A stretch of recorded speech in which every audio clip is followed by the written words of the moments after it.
Hello, good evening, and welcome to Prog Chattery 777. We've been talking about Jethro Tull, and we've arrived at what I think is probably my favorite Jethro Tull album.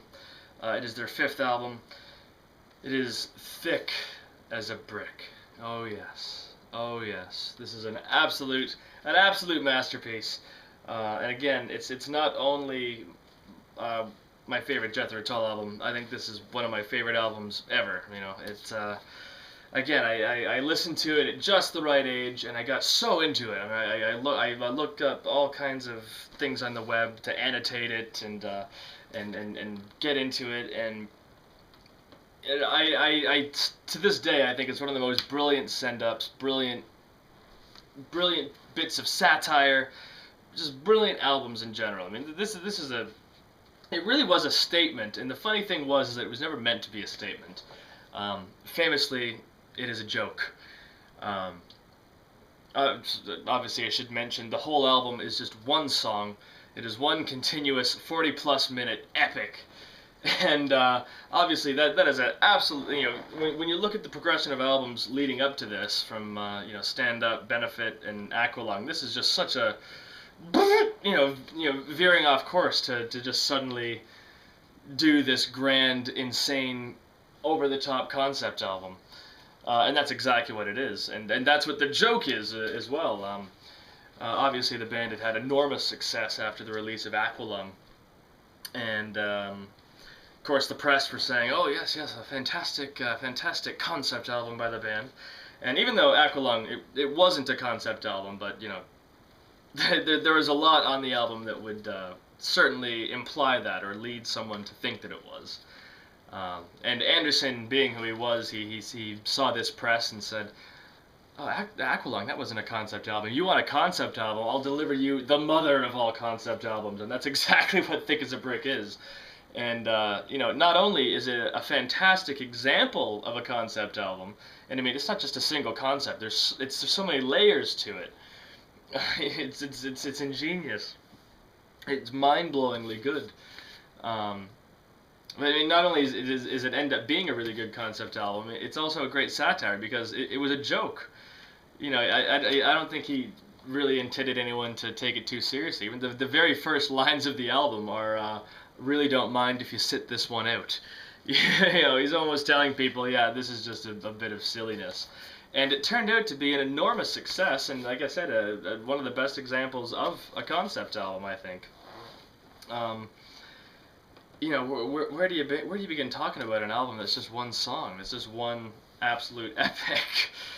And again, the idea of making the mother of all concept albums, and unfortunately I don't have the whole album cover. The whole album cover was a complete newspaper that unfolded, and there was like I think 8 or 9, maybe 10 pages of just some phony baloney, silly newspaper loaded with silly articles. And then where do I start? Part of the album's concept is on the very front page of the album, obviously, and we get we learn about Little Milton, Gerald Bostock, who is this little character right here, and the article on the front of the newspaper talks about how he was disqualified from a literary competition, and he was disqualified because his poem was too dark, and it was an epic poem. Gerald Bostock is a child prodigy, you see, and obviously a brilliant mind, and because his poem was so dark and it didn't embrace society's conventions, he was disqualified, and they gave the first place award to Mary Whiteyard, age 12, for her essay on Christian ethics entitled "He Died to Save the Little Children." So, that's a controversial little bit of silliness.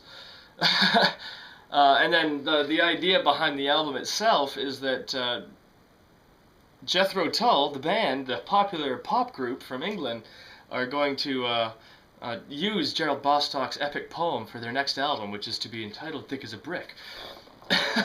So they've again, you start to see the layers of this ridiculous concept. Obviously, Gerald Bostock did not write the lyrics to this. I mean, it's all Ian Anderson. Um, but it's just so funny. It's just so silly, and there's all kinds of like little conspiracies and whatnot. Like the reason that this girl on the cover is holding her skirt open, and if you look at the right articles, you'll see some link to that. And I mean, I haven't studied the album cover that thoroughly. I might be totally off base, but yeah. So yeah, you get the concept. You get the first concept of Jethro Tull is going to do a rendition of this epic poem written by an 8-year-old child prodigy, and then the poem itself, the lyrics to the actual album, I kind of deal with the whole irony of the moving generations as they go through the passage of time, and it deals with the theme of every generation, when they come of age, they seek to rebel and overthrow the previous generation, because the previous generation had it all wrong, and the previous generation oppresses our ways, and our ways are the best. And then the ironic thing is that each generation goes through that phase and becomes the oppressive generation that the next generation is going to rebel against, and it all becomes a big mess. So the runaway the runaway message behind the album, I think, is that we're all thick as a brick, and the whole system of society and the whole rotation of society and these cycles that we go through of one generation trying to fight the oppression of the next, only to become the oppressors later in their lives. And it uses themes of like father and son and whatnot. The son doesn't want to be like the father, and then inevitably becomes the father by way of just the whole silliness of how it works. I believe that's what the lyrics are about. I mean, that's what I got out of it when I was obsessing over this album as a I don't know, teen. As a teen, perfect age to discover something like this. So the music, I mean, obviously the music is all totally linked together across the whole album. So part of it is kind of typical Jethro Tull. We still get a lot of that really great acoustic guitar playing, courtesy of Ian Anderson. I mean, the main thick as a brick theme, the intro, that is some brilliant guitar playing and brilliant writing and brilliant arranging. But we also get a lot of really fast-paced, frantic, heavy band playing as well. Also notable, this is the first album that features Barry Barlow on the drums. He was another musician that Anderson played with back in the Blackpool days. Clive Bunker had left to get married and was replaced by Barry Barlow. And I think Barry Barlow is a better drummer, to be totally honest with you. And I think his performance on this is just frantic and charged and full of righteous youthful energy. So yeah, how do you talk about a song that is friggin' 40 minutes long? It opens with the classic thick as a brick kind of theme, which was edited and released as a single. And it almost sums up the silliness of the album.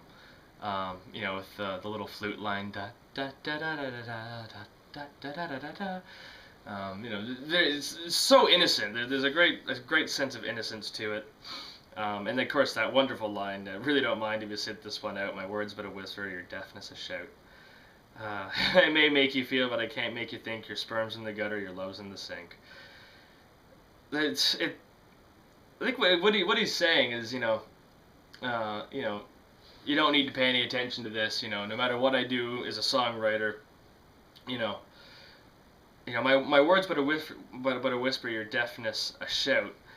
He's saying, what he's trying to say on his albums will never be louder than the deafness of the ears that it falls upon. I'm getting too wrapped up into the lyrics. I'm not going to annotate the whole thing. That would be ridiculous. But yeah, it's musically it starts out in that acoustic mold, and very quickly it goes into the big energetic part, that great riff.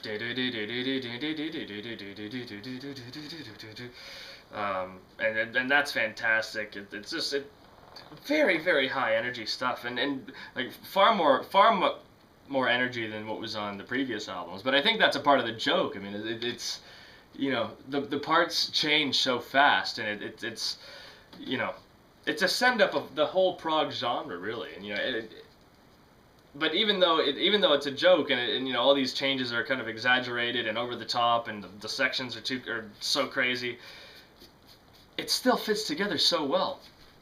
Famously, the whole thing was put together. I mean, each little section of the song, Anderson would write the little section, before going into rehearsal, then teach the band that, and then the band would know that, and then he'd write the next little bit, and then for the next verse. So it just got pieced together bit by bit, and it worked famously. It worked really, really well.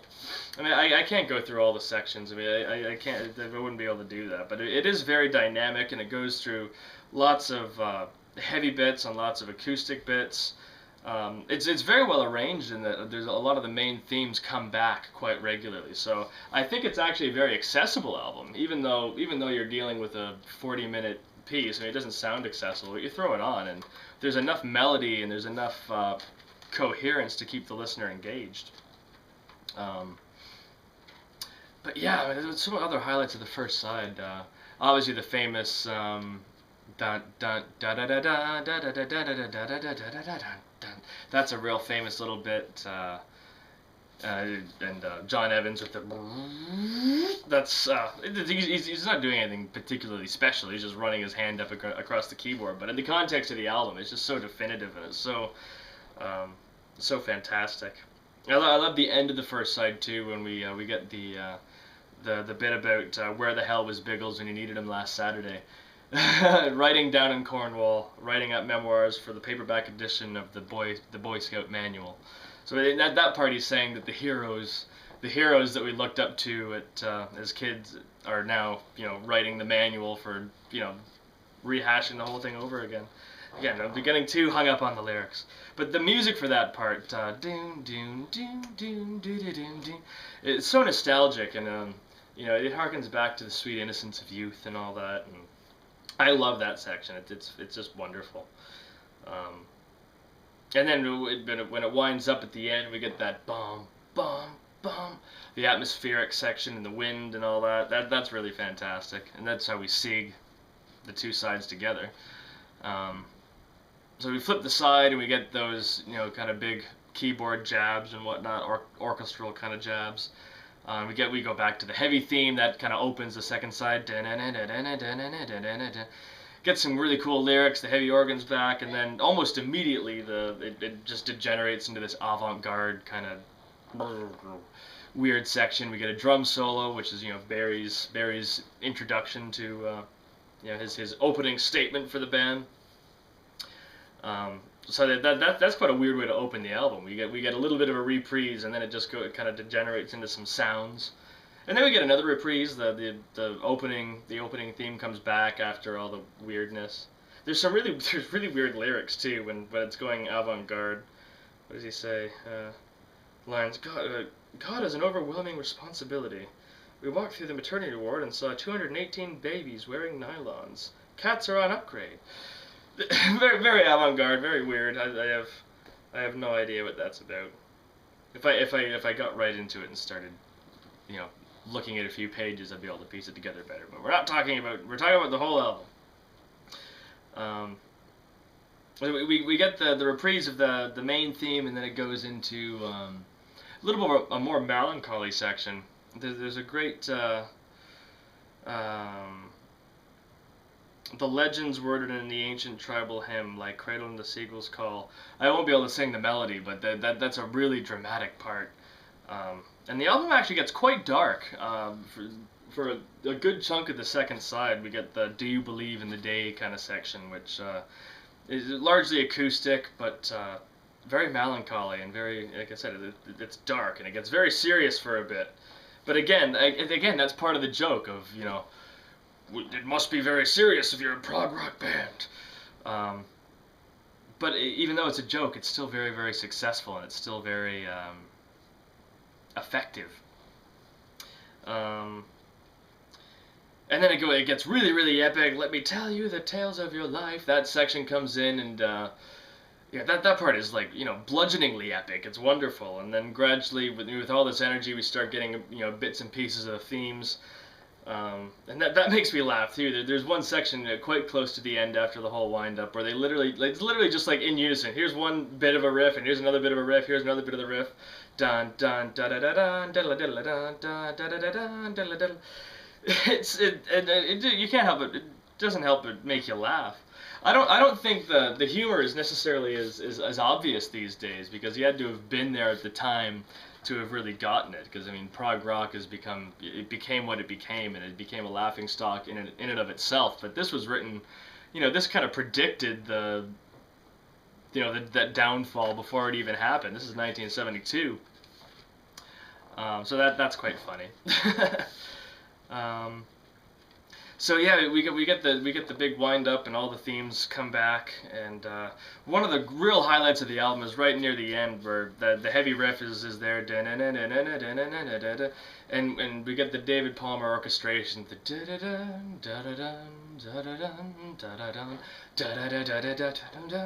oh, and it's so gorgeous, and it's right after this huge build up. I mean, it never fails to give the shivers down the spine. It is, even though it's a joke, it's super effective, and it's a really, really well-arranged piece. Like I said, I mean, throughout the album, there's enough reprises of the themes to keep you engaged, and it doesn't throw you off too much. And it's really easy to get through, even though it is just 40 minutes of music straight through. And it winds up again with that nostalgic theme, talking about Biggles and the sportsmen who are resting down in Cornwall to write up their memoirs, and well, that's before the dramatic orchestral part. I'm kind of I'm looking at lyrics and thinking of going from memory and that, but yeah, the whole wind up at the end is just spectacular. And after the orchestral bit, we get the final reprise of the main "Thick as a Brick" theme. So you ride yourselves over the fields, and you make all your animal deals, and your wise men don't know how it feels to be thick as a brick. And then, like I said, it comes after the da-na-nun, da-na-nun, da-na-nun, da-na-nun. And it's just such a brilliant way to wrap up such a brilliant album. Just that little section, going from orchestra to the main theme again.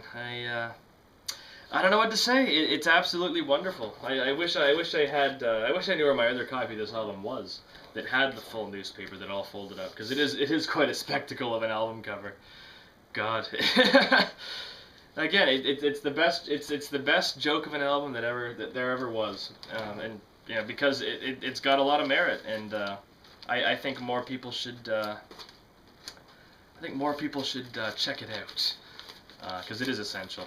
The other notable thing on this is Anderson started playing the saxophones a little bit. There's just a couple of sections on here, but the next studio album was totally loaded with saxophones, and that kind of carries on from where this left off, except it wasn't really a joke next time. They did Passion Play, and that was where they tried to make a serious prog album, and I think they did a pretty good job, ultimately.